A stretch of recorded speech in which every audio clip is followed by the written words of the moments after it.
ৰাজস্থানৰ উদয়পুৰক the city of lakes বুলি কোৱা হয়।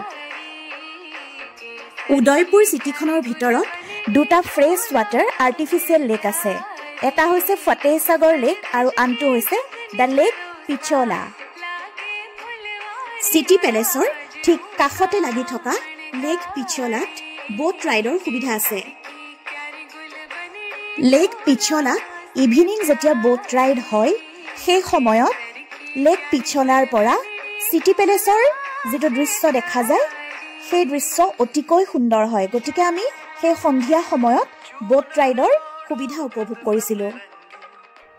লেক পিছলাৰ মাজ অংশত জগ নিৱাস বুলি যিটো আইলেণ্ড আছে তাত জগ মন্দিৰ বুলি এটা পেলেচ আছে।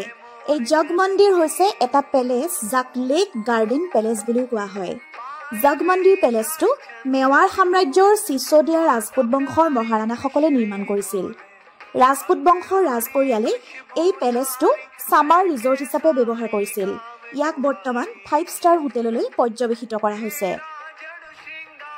লাহে লাহে সন্ধিয়া হৈ আহিছিল। চিটি পেলেচৰ লাইটবোৰ জ্বলি উঠিছিল।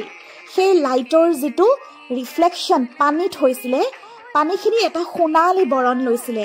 ইমানেই সুন্দৰ সেয়া দৃশ্য আছিল, বৰ্ণনা কৰি শব্দৰে আমি শেষ কৰিব নোৱাৰোঁ। সঁচাই এটা অপূৰ্ব অভিজ্ঞতা সেইদিনা সন্ধিয়া আমি লাভ কৰিছিলোঁ।